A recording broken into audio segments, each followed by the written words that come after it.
नमस्कार दोस्तों, मैं हूं अमित अमन और आपका स्वागत है बिहार कंपटीशन में। ये सिर्फ एक आपको चैनल नहीं है, ये सिर्फ एक चैनल नहीं है, ये पढ़ाई का माध्यम सिर्फ नहीं है, ये बल्कि एक क्या है, मिशन है। एक ऐसा मिशन जो एक संकल्प है, बिहार में शिक्षा के जरिए, ठीक है, एक नई सोच को जन्म देना है। तो मेरा मोटिव भी है, ये जो क्लास चालू किया गया है कि सिर्फ ये शिक्षा तक सीमित नहीं रहेगा। मैं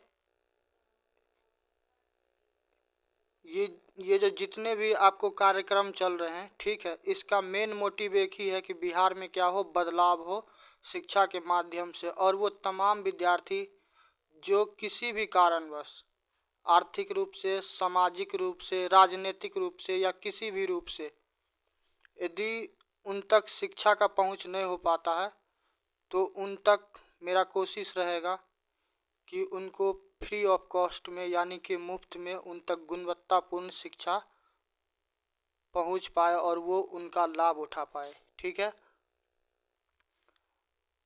तो जैसा कि बिहार दरोगा का आप लोग को 28 पदों का वैकेंसी आया हुआ है, और जैसा कि मैंने आप लोगों से वादा किया कि 50 दिनों में आपका संपूर्ण सिलेबस का, पाठ्यक्रम का यहाँ पे कवर किया जाएगा। और एक एक महत्वपूर्ण जो टॉपिक होगा, चाहे वो किसी भी विषय से हो, इतिहास से हो, राज्य व्यवस्था से हो, अर्थ व्यवस्था से हो, अर्थशास्त्र से हो या विज्ञान से हो, चाहे जिन भी विषय से हो, ठीक है, वो आपको एक एक करके यहाँ पे कवर करवाया जाएगा। और ये इतना रिसर्च करने के बाद, एक एक टॉपिक, एक एक एमसीक्यू प्रीवियस ईयर क्वेश्चन को चेक करने के बाद मैंने नोट्स में इन पॉइंट्स को समाहित किया है। ठीक है, तो चलिए देखते हैं हम लोग कि आज राज्य व्यवस्था में हम लोग को क्या देखना है। तो आज हम लोग पढ़ने वाले हैं प्रस्तावना। ठीक है, देखिए, प्रस्तावना सिर्फ एक कहने के लिए शब्द नहीं है, ये अपने आप में संपूर्ण संविधान है। ठीक है, जैसे किसी शरीर का आत्मा होता है, ठीक है, तो वैसे ही ये क्या है, प्रस्तावना है। इसमें बिल्कुल, जैसा कि मैंने अभी शब्द इस्तेमाल किया आत्मा, तो ये बिल्कुल संविधान का क्या है, आत्मा है। और इसमें क्या कहा गया है कि हम भारत के लोग, यानी कि जब भारत के संविधान की बात कीजिएगा तो उसके पावर का, उनके शक्ति का सोर्स कौन है, स्रोत कौन है, तो वो है भारत के लोग। ठीक है, और भारत के संविधान में जो प्रस्तावना दिया गया है, तो ये विचार कहाँ से लिया गया, तो ये विचार आपको लिया गया है यूएसए से, यानी कि अमेरिका से। ठीक है, और इसकी भाषा का बात कीजिएगा तो इसका भाषा किस प्रकार का भाषा होगा, तो ये विचार कहाँ से आया, जापान से। तो जब भी आप संविधान में, यानी कि भारतीय राज्य व्यवस्था पढ़ेंगे, तो कोई भी चैप्टर आएगा, जैसे कि मौलिक अधिकार आए या मौलिक कर्तव्य आए, तो आप वहाँ पे ये जानने की अवश्य कोशिश कीजिएगा कि ये किस देश से प्रभावित है और या ये विचार किस देश से लिया गया है। ठीक है, तो भारतीय संविधान में हम लोग प्रस्तावना देखेंगे तो प्रस्तावना में क्या लिखा गया है कि हम भारत के लोग भारत को एक संपूर्ण प्रभुत्व संपन्न, देखिए ये शब्द जब जो आता है संपूर्ण, यानी कि कंप्लीट। देखिए, जब भारत ब्रिटिश के अधीन थे, तो उस वक्त का जो भी राजनीतिक या फिर सामाजिक या फिर आर्थिक जो भी गतिविधि होती थी, तो उसका निर्णय लेने का अधिकार किसको था, अंग्रेज को था, क्योंकि उनका ही हुकूमत चल रहा था। ठीक है, लेकिन जब 1947 में 15 अगस्त को भारत को आज़ाद घोषित किया गया, भारत आज़ाद हुआ, तो भारत उस वक्त से क्या हो गया, एक प्रभुत्व संपन्न, यानी कि देखिए, इसके लिए सबसे बेहतर शब्द क्या होगा, संप्रभुता। यानी कि भारत किसी भी प्रकार का निर्णय ले सकता है और वो किसी भी प्रकार के बाहरी दबाव के प्रभाव में नहीं आएगा। जैसे कि आप लोग पढ़े होंगे कि भारत जब आज़ाद हो गया तो गोवा वाला जो क्षेत्र था, गोवा वाला क्षेत्र, तो वहाँ पे पुर्तगाली का अधिकार था ही, लेकिन भारत फिर उससे निगोशिएशन करके, बातचीत करके, और फिर क्या हुआ, उस क्षेत्र को अपने में समाहित कर लिए। ठीक है, तो वो दिखाता है कि भारत एक क्या है, संप्रभु है। ठीक है, यानी कि किसी के प्रभाव से या किसी के कहने पे नहीं कर रहा, भारत अपने इच्छा के मुताबिक, अपने ज़रूरत के हिसाब से कोई निर्णय ले रहा है।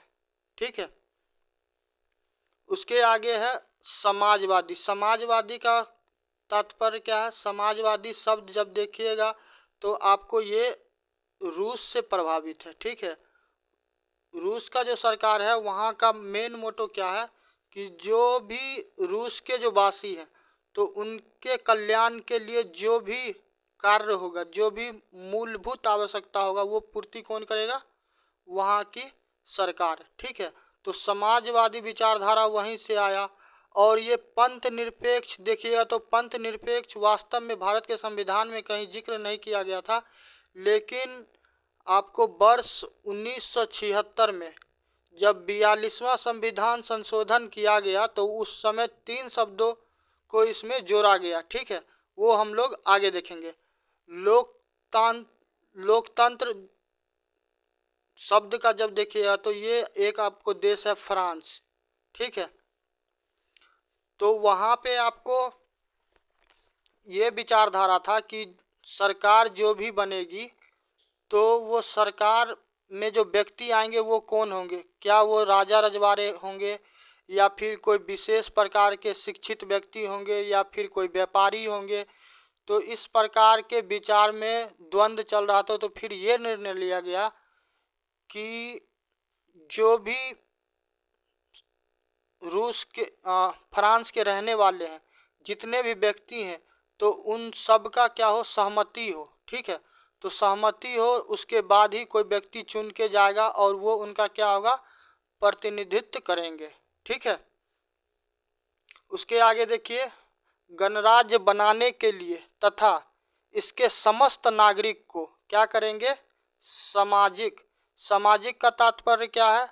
यानी कि समाज में देखिए अभी भी भारत में ये है कि बहुत सारे धर्म है, बहुत धर्म, प्रत्येक धर्म में अलग अलग लोग क्या हैं, अलग अलग जाति में बटे हुए हैं। तो कई बार आपको छुआछूत के बारे में सुनने के लिए मिलता होगा। तो समाज में ऐसा असामाजिक व्यवस्था होगा तो समाज का क्या होगा, विकास कभी नहीं हो पाएगा। ठीक है, तो ऐसा व्यवस्था कहीं पे ना हो, तो इसको दूर करने के लिए इस शब्द को क्या किया गया, जोड़ा गया। उसके बाद है आर्थिक। आर्थिक का तात्पर्य क्या है कि समाज में धन का कहीं पे क्या हो, संकेंद्रण ना हो। कहीं पे किसी एक व्यक्ति के पास बहुत ज़्यादा धन है, बाकी के दरिद्र नारायण है, तो इस प्रकार की व्यवस्था ना हो। तो सरकार क्या करेगा कि उन पे अलग अलग प्रकार के टैक्स लगाते हैं, और वो जो कर आता है तो उस कर से सरकार क्या करते हैं कि जो भी समाज के अन्य व्यक्ति होते हैं, जो ज़रूरतमंद होते हैं, तो उनके ऊपर खर्च किया जाता है। जैसे कि आप लोग देखते होंगे कि जनधन खाता आया है तो उसमें कुछ ओवरड्राफ्ट का व्यवस्था किया गया है। लोगों को कोटा के तहत यानी कि डीबीटी के तरफ से क्या होता है, कुछ धन भी मिलता है और साथ में आपको कुछ राशन वगैरह दिया जाता है। ठीक है, उसके आगे देखिए राजनीतिक। राजनीतिक यानी कि जो भी व्यक्ति हो, जैसे कि भारत का कोई भी व्यक्ति हो, यदि वो किसी योग्यता के मापदंड पे उतरते हैं तो ठीक है, तो वो भारत के राष्ट्रपति भी बन सकते हैं, यहाँ पे कलेक्टर भी बन सकते हैं, वो भारत के प्रधानमंत्री बन सकते हैं, गवर्नर बन सकते हैं, चीफ जस्टिस ऑफ इंडिया बन सकते हैं। वो किसी भी पद का क्या कर सकते हैं, धारण कर सकते हैं। उनको वोट देने का अधिकार होगा। यदि किसी भी प्रकार का संवैधानिक या फिर कानूनी अधिकार होगा तो वो उनको दिया जाएगा। ठीक है, तो इस प्रकार का न्याय हमें उनको क्या करवाना है, दिलाना है। नेक्स्ट देखिए, विचार, अभिव्यक्ति, विश्वास, धर्म और उपासना की स्वतंत्रता। इसका तात्पर्य क्या है? इसका तात्पर्य ये है कि भारतवर्ष में, ठीक है, भारतवर्ष का मतलब हो गया भारत देश में जितने भी इस देश के समस्त नागरिक हैं, तो उनको ये अधिकार होगा कि वो जिस भी धर्म को मानते हैं उसका वो क्या कर सकते हैं, प्रैक्टिस कर सकते हैं, वो उसका पूजा कर सकते हैं, किसी के पास उसको व्यक्त कर सकते हैं, उसका प्रचार कर सकते हैं, ठीक है। उसके आगे देखिए नेक्स्ट, उपासना की स्वतंत्रता, प्रतिष्ठा और अवसर की समानता। अवसर की समानता, जब आप लोग मौलिक अधिकार पढ़िएगा तो उसमें एक अनुच्छेद दिया गया है, अनुच्छेद 14, ठीक है। तो वहाँ पे बोला गया, अनुच्छेद 14 और अनुच्छेद 16 पढ़िएगा तो वहाँ पे ये बोला गया है कि कानून के द्वारा जो बनाया गया नियम है तो उसके तहत किसी भी व्यक्ति को उनके जात के नाम पे, उनके जन्म स्थल के नाम पे, उसके रंग के आधार पे या फिर अन्य है उनके वंशावली के आधार पे उनके साथ क्या किया जाएगा, किसी भी प्रकार का भेदभाव नहीं किया जाएगा, ठीक है। नेक्स्ट देखिए, तथा उन सब में व्यक्तित्व की गरिमा और राष्ट्र की एकता और अखंडता सुनिश्चित करने वाली, एक सेकंड रुकिए, इसको जरा इरेज कर देते हैं।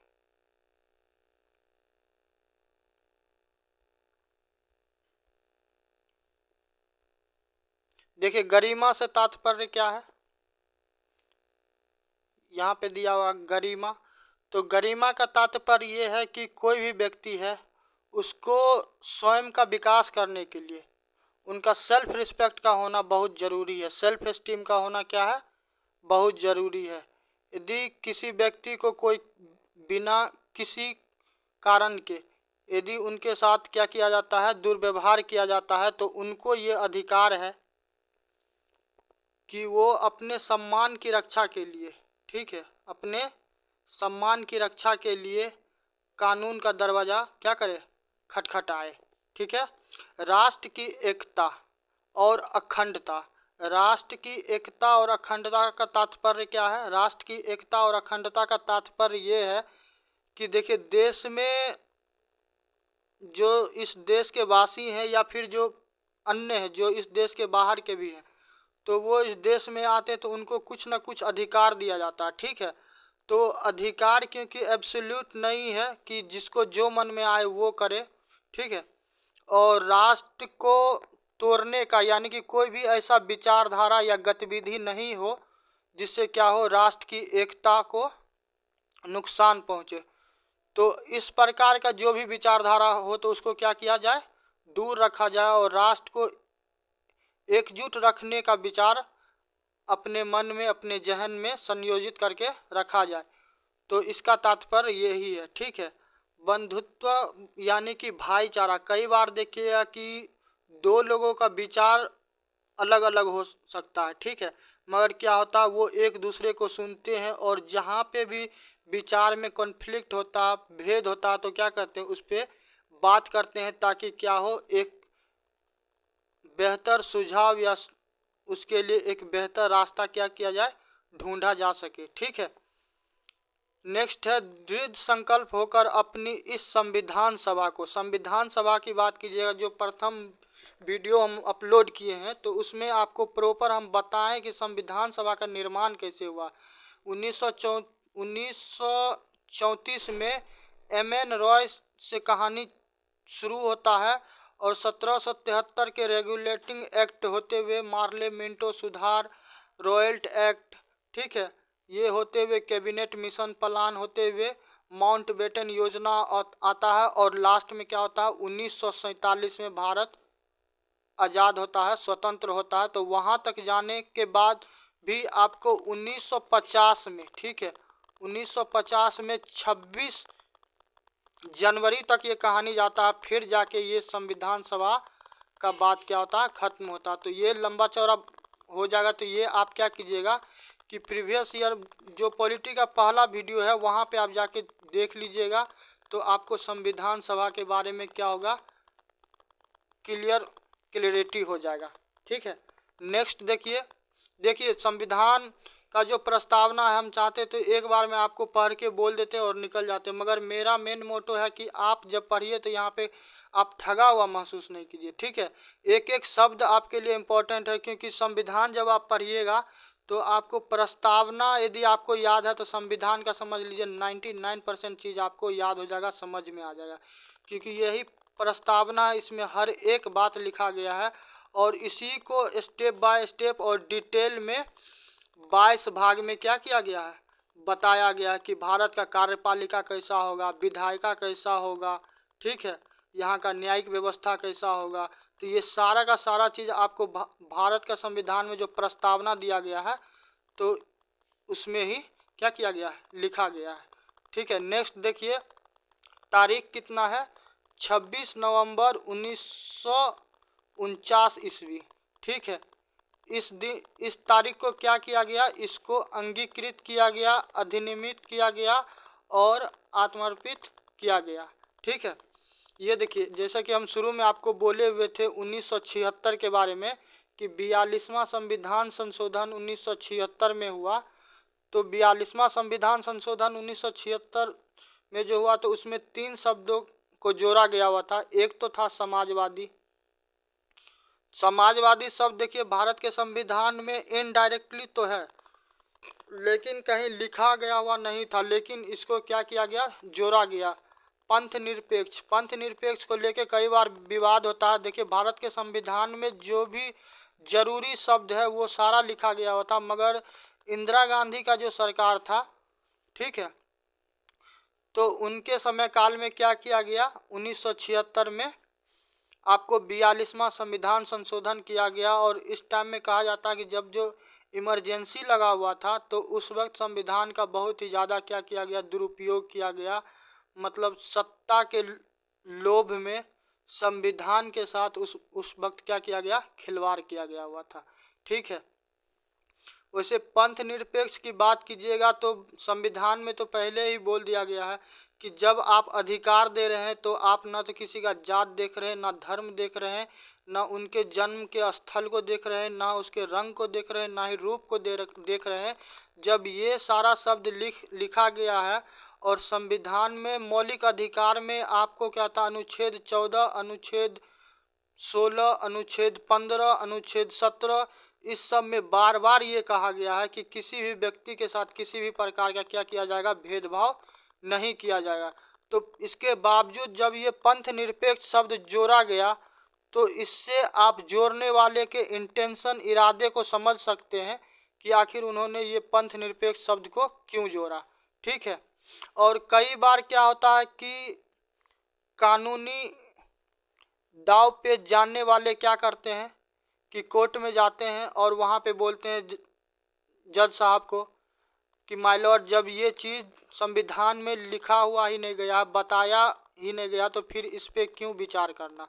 तो ये भी एक मोटिव हो सकता है कि उस वक्त पंथ निरपेक्ष शब्द को साफ साफ शब्दों में क्या किया गया, जोड़ दिया गया, ठीक है। तो पंथ निरपेक्ष शब्द का मतलब क्या हो गया कि जो भी, जिस भी धर्म को, जिस भी विचार को, जिस भी मत को मानते हैं वो क्या कर सकते हैं, उसका प्रैक्टिस कर सकते हैं, उसका प्रचार कर सकते हैं, ठीक है। और लास्ट में है अखंडता। अखंडता देखिए, इंदिरा गांधी जी का जब मृत्यु हुआ, उनको गोली मार दिया गया हुआ था, तो पंजाब वाले क्षेत्र में कुछ लोगों का मानना है कि खालिस्तान विचारधारा पनपने लगा था, जिनका ये मानना था कि सिंह भूमि जो हो, क्या हो, अलग हो, ठीक है, और वो एक अलग देश बनाएंगे। देखिए इसके पीछे सिर्फ खालिस्तानी का हाथ नहीं है, इसके पीछे यदि आप विस्तार से देखिएगा तो जो हमारे पड़ोसी देश है, आप समझिए उनका भी हाथ था। और जो विश्व के बड़े बड़े देश हैं जो बड़े ज़्यादा हथियार वगैरह बनाते हैं, तो वो कभी नहीं चाहते हैं कि भारत और पाकिस्तान में क्या हो, कि शांति की स्थापना हो, ठीक है। तो इन दोनों देश का रिश्ता जब तक खराब रहेगा तो विश्व का जो हथियार बनाने वाला देश है उनका व्यापार चलता रहेगा, ठीक है। तो ये भी एक बहुत बड़ा फैक्टर है। चलिए, तो आपको ये रहा भारत का प्रस्तावना, ठीक है। और ये एक छोटा सा और टॉपिक है, इसमें हम लोग देख लेंगे साथ में राज्य का पुनर्गठन, ठीक है। और कल से आप लोग को चालू हो जाएगा पार्ट 1 यानी कि भाग 1, जिसमें हम लोग देखेंगे भारत और इसके संघ के क्या राज्य, ठीक है। कि कैसे 1956 से कहानी चालू होता है और आपको 2019 में जब जम्मू और कश्मीर पुनर्गठन राज्य पुनर्गठन बिल आता है, वहाँ इतने लंबे क्रम में जाके क्या होता है, इन राज्यों जो वर्तमान में आप अभी देख रहे हैं 28 राज्य और 8 केंद्र शासित प्रदेश, तो इतना लंबा चौड़ा आपको सफ़र तय करने के बाद आज भारत का मैप ऐसा दिखता है, ठीक है। तो राज्य पुनर्गठन में देखिए इसमें ज़्यादा नहीं, दो आपको समिति है, ठीक है, वो सबसे ज़्यादा इम्पोर्टेंट है। और एक छोटी सी कहानी भी हम आपको बताएंगे कि कैसे आंध्र प्रदेश भाषा के आधार पे बनने वाला भारत का पहला राज्य है, ठीक है। और ऐसे ही नहीं बना, उसके लिए उसको क्या करना पड़ा, कीमत चुकाना पड़ा, ठीक है। राज्य पुनर्गठन में देखिएगा तो पहला आयोग बनाया गया कब, 1956 ईस्वी में। और इस वक्त आपको 14 राज्य था और 6 केंद्र शासित प्रदेश था। वर्तमान में आपको 28 राज्य है और 8 केंद्र शासित प्रदेश है। 1950 में 4 प्रकार का राज्य था, ठीक है। Part A, part B, part C, part D, ठीक है। और ये प्रथम अनुसूची में आता था। आगे देखिए, जो भाग 1 था, ठीक है, जो भाग 1 था तो वहाँ पे गवर्नर होते थे और वहाँ पे निर्वाचित व्यक्ति होते थे विधानसभा में, ठीक ना। देखिए आंध्र प्रदेश 1953 में क्या हुआ, प्रथम भाषाई आधारित राज्य बना। भाग बी का बात कीजिएगा तो इसमें देसी रियासत आते थे जो राजे रजवाड़े होते थे। भाग सी में कौन आता था, मुख्य आयुक्त प्रांत, यानी कि जो ब्रिटिश कमिश्नरी था ना, उसका डायरेक्ट कंट्रोल होता था, तो वो पार्ट सी में थे। और पार्ट डी में कौन था, अंडमान एंड निकोबार, ठीक है। देखिए अंडमान निकोबार और लक्षद्वीप दोनों भारत का अभिन्न अंग है और ये आपको क्या है कि केंद्र शासित प्रदेश है, ठीक है। ये देखिए आपको एक एक राज्य का कैसे सफ़र चालू हुआ। वर्ष 1960 में गुजरात और महाराष्ट्र बना। 1962 में आपको असम से नागालैंड निकला। 1966 देखिए जब भी कोई भी राज्य बना, जैसे गुजरात निकला महाराष्ट्र से, तो आधार तो आपको क्या था, प्रशासनिक था भारत सरकार के हिसाब से कि प्रशासनिक आधार पे कर रहे हैं, ठीक है, और राष्ट्र की एकता और अखंडता बनाए रखेंगे।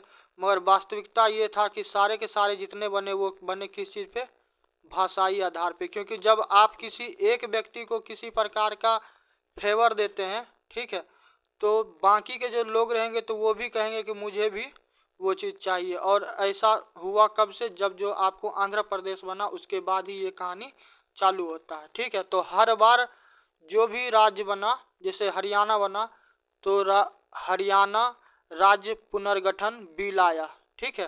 तो ये याद रखिएगा, जब भी किसी भी राज्य के बारे में बोलेंगे तो उस टाइम समझ लीजिएगा उस राज्य का पुनर्गठन बिल उस वर्ष में आया था। तो हरियाणा और पंजाब आपको कब बना, 1966 में। असम से मेघालय निकला 1971 में। मध्य प्रदेश से छत्तीसगढ़ निकला 2000 ईस्वी में, ठीक है। उत्तर प्रदेश से उत्तराखंड निकला 2000 ईस्वी में। बिहार से झारखंड निकला 2000 ईस्वी में। उसके बाद आंध्र प्रदेश से तेलंगाना निकला 2014 में। हिमाचल प्रदेश को पूर्ण राज्य का दर्जा दिया गया 1970 में। त्रिपुरा और मणिपुर बना आपको 1971 में। सिक्किम पहले यूटी था, ठीक है, केंद्र शासित प्रदेश था, वहाँ पे चोगोम राजवंश था, उनका ही था, ठीक है। तो बाद में वहाँ पे क्या हुआ, आम जनता से पूछा गया तो जनमत हुआ, तो जनमत में बोला गया सिक्किम के जनता के द्वारा कि हम भारत में ही रहेंगे, हम चीन वगैरह में नहीं जाएंगे या स्वतंत्र नहीं रहेंगे। तो 1975 में उसको क्या किया गया कि पूर्ण राज्य का दर्जा दिया गया। फिर आया मिजोरम, मिजोरम 1986 में, ठीक है। अरुणाचल प्रदेश को भी इसका क्या किया गया, पूर्ण राज्य का दर्जा 1986 में दे दिया गया। और गोवा 1987 में इसको पूर्ण राज्य का दर्जा दिया गया, ठीक है। उसके बाद कुछ केंद्र शासित प्रदेश आ जाते हैं, जैसे अंडमान निकोबार 1956 में, पुडुचेरी 1962 में, चंडीगढ़ 1966 में, जम्मू और कश्मीर देखिए 2 केंद्र शासित प्रदेश बनाया गया। भारत में आपको जैसे दिल्ली है ना, दिल्ली में आपको कंट्रोल तो अल्टीमेटम आपको केंद्र सरकार का है, लेकिन वहाँ पे विधानसभा भी है, ठीक है, और वो क्या है, केंद्र शासित प्रदेश भी है। और वैसे ही दादर नगर हवेली दमन एंड द्वीप, ये सारे केंद्र शासित प्रदेश हैं। इन सभी को क्या किया गया, मर्ज कर दिया गया, यानी कि सबको क्या किया गया, एक जगह कर दिया गया, ठीक है। और 2020 में इनको केंद्र शासित प्रदेश बनाया गया। तो राज्य पुनर्गठन में आपको यही है। और जब हम पार्ट 1 पढ़ेंगे भारत के संविधान में, ठीक है, तो वहाँ पे राज्य का फिर से एक बार राज्य पुनर्गठन आयोग, जितने भी कमेटी आए, धर कमेटी, जेपीवी कमेटी, सब के बारे में हम एक एक करके वहाँ पे डिस्कशन करेंगे, अनुच्छेद 1 से लेकर 4 तक, ठीक है। और राज्य का जैसे क्षेत्रफल है तो उसको क्या घटाया जा सकता, बढ़ाया जा सकता, घटाएगा तो कौन घटाएगा, किसके परमिशन से, क्या प्रेसिडेंट का इसमें, राष्ट्रपति का कोई भूमिका है या नहीं है, प्रधानमंत्री का उसमें कितना भूमिका है, राज्य का विचार का कितना महत्व है, ठीक है। हर एक पहलू को हम लोग देखेंगे वहाँ पे। तो ठीक है, थैंक यू, आप लोग बने रहिए। और इसका जो आपको पीडीएफ होगा वो आपको डिस्क्रिप्शन बॉक्स में मिल जाएगा, ठीक है। और यदि पसंद आएगा तो आप लोग कमेंट करके बताइएगा, और कोई कमी लगेगा तो भी कमेंट करके बताइएगा, ठीक है। और वीडियो पसंद आए तो लाइक कीजिएगा, सब्सक्राइब कीजिएगा। धन्यवाद।